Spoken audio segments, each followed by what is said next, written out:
Hello everybody, it's Joe here, and welcome back once again to my F1 24 career mode journey, Season 5, Round 4. We are at the Principality of Monaco. It is the Monaco Grand Prix, the jewel in F1's crown.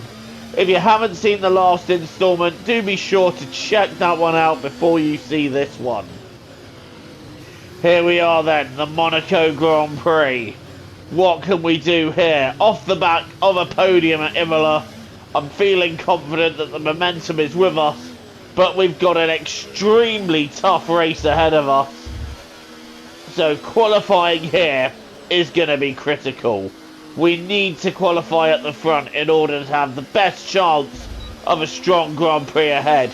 And we're pushing hard on our first lap of qualifying, and so far only good enough for P19. That was dismal, but I think maybe using too much curb there may have slowed us down. We're over half a second quicker on our second attempt.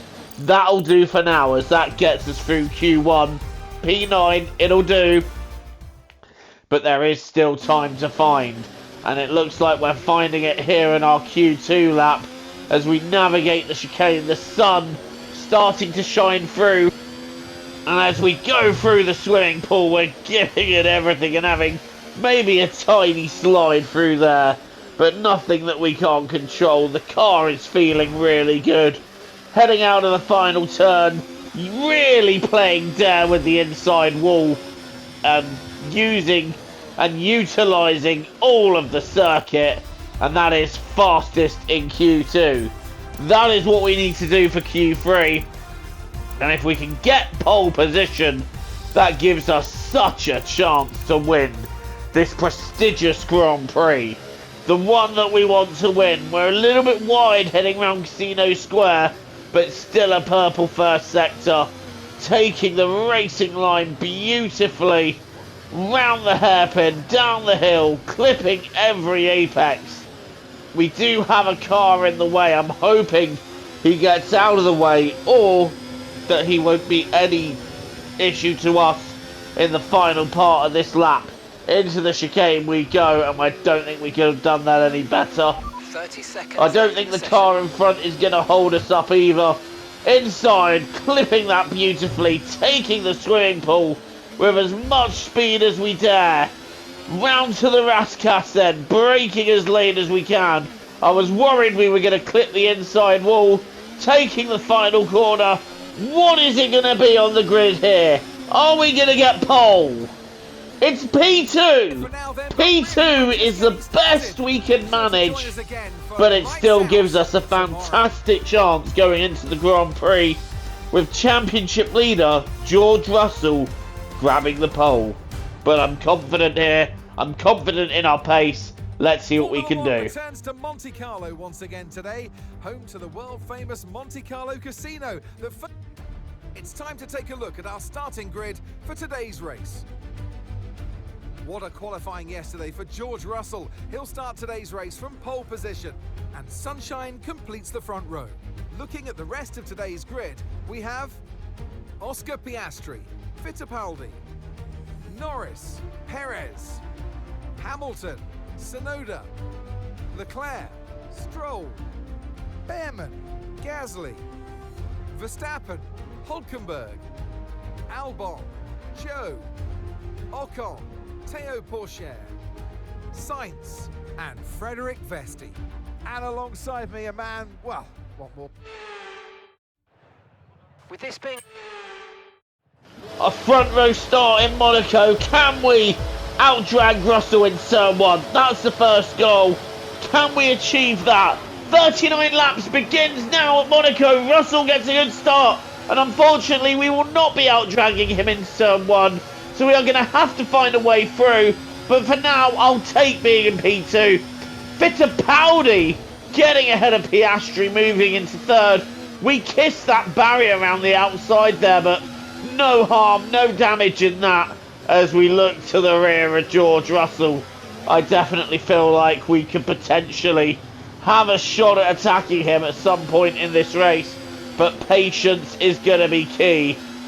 as we go a little bit wide there and we lose a little bit of time. But right now, I'm sitting in a good place. I'm happy with where we are. We're P2, we've maintained position, and this would be such a strong place to finish if we can finish there. Fittipaldi is keeping Norris and Piastri back, so me and Russell at the moment are just building a little bit of a lead to the cars behind, but I am putting some pretty serious pressure on the Mercedes of Russell. I was tempted to have a look there into the chicane, but that would have just ended both of our races, so for now it's a case of sit back and be patient.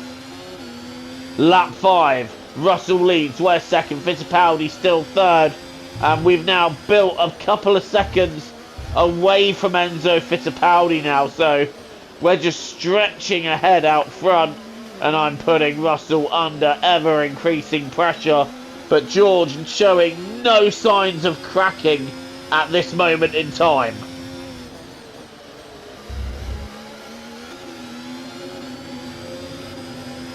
Lap 10 and the pressure is still on. We've got a little bit of a run building. We're going to have a lunge down the inside of the chicane. We bang wheels.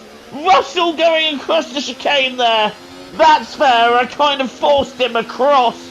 Although part of me did think, should he have to give that back? Answer, not really, because again, we did force him across. We banged wheels. But that was the first attempt. And now we're sitting back once again. Oh, it was tempting to have a look there. Nothing in doing in that. Right, here we go. Can we get down the inside? No. No way through there. Can we get down the inside here again? No.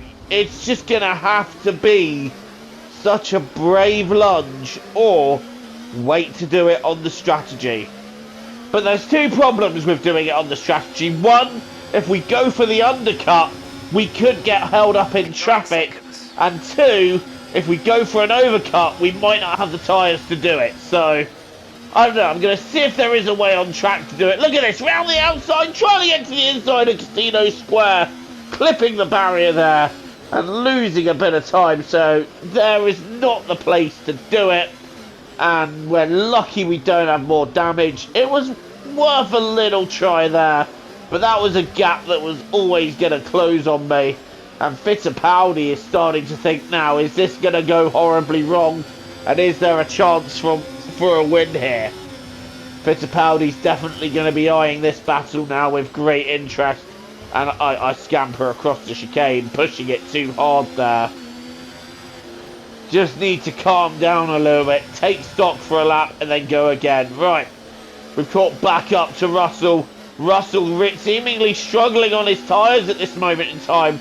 This is giving us a chance, and we're going to have a go down the inside there. Little bit of contact, side by side, heading to the Grand Hotel hairpin. You don't see that. We're keeping our foot in it.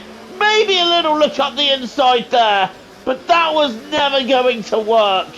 It was an opportunity worth looking at, but in the end, it was never going to amount to anything. This is it from the TV camera. Look at that, a brave lunge. Tiny bit of contact. Going side by side there. I kept my foot in it and hope we get the better exit. But quite wisely thinking better of that. Otherwise that would have been a massive shunt between us. Getting ever closer to Russell though. And we're now closer than we've ever been. I'm going to have a go down the inside. And this time, we get the man. We get George Russell with a superb dive down the inside to take the lead on the circuit here at Monaco. Look at that. A change for the lead on track at the Monaco Grand Prix. And that was a brave send down the inside. And Russell saw me coming. And luckily for us, he gave us the room. And that allowed me to take the lead of the Monaco Grand Prix. And we're starting to pull away from George Russell. Meanwhile, the Monaco curse never far away from Charles Leclerc as he bins his car straight in the barrier. And after the pit stop, we have managed to not only retain our lead, but we've pulled out a little bit further. Russell, I think, getting caught in a little bit of traffic before we pitted. And also, Russell, I've heard on the radio, has now got a car issue. As a result, he is dropping back, and we're now able to pull massively clear of him. The gap's now up to 7.5 seconds, nearly 8 seconds. And given that he has got that mechanical problem, he is not able to keep up with us. Speaking of mechanical problems, there goes our teammate Nico Hulkenberg, once again dropping out of this race. But for us, no such drama on lap 39, as Russell's car issue did improve on the final few laps, but he wasn't able to, but by then the damage was done. The gap near over 14 seconds as we head towards the chicane for the final time. And what a drive this has been. We kept Russell under pressure at the beginning. We got past, and since then, we have been untouchable. Russell did have a mechanical issue slowing him down, but that just drove us forward. And here at Monaco, we're coming round the final corner. Monaco, baby! We win the Monaco Grand Prix, and that puts our season back on track. And what a way to do it. Oh, superb driving. That is the race win, my friend. Well done.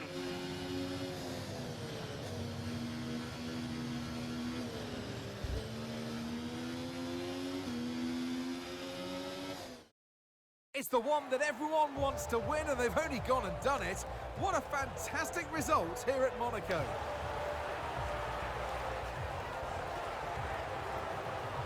The race victory and fastest lap as well today really shows the level of dominance that this driver had over the opposition. Dominance from the start to finish, and it's for the rest of the competition to try and catch them now. There aren't many teams, as they come out onto the podium now, who could do what Haas have managed to accomplish here. It's hard to believe how competitive they've already become. Amazing victory.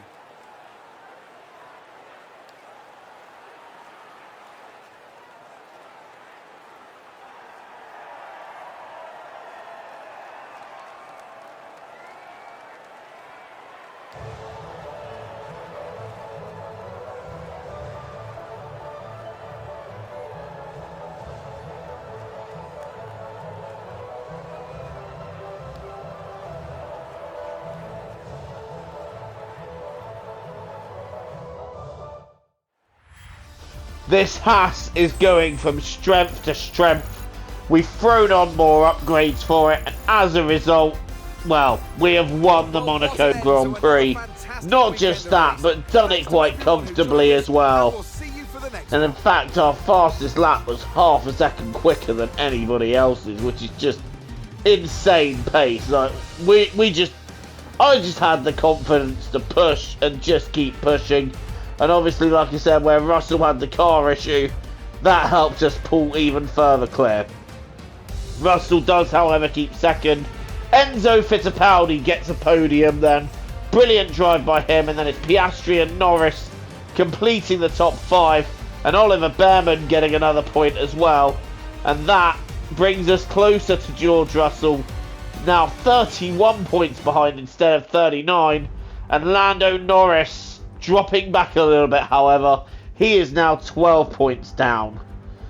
Well, I'm so happy to take that win here. Piastri and Stroll completing the top 5 in the championship. But look at Lance Stroll having such an incredible season. Well, thank you for watching this instalment of Career Mode. Don't forget to like and subscribe if you're new. You want to see more content from me. Until the next time, TTFN, ta-ta for now, take care, enjoy the rest of your day.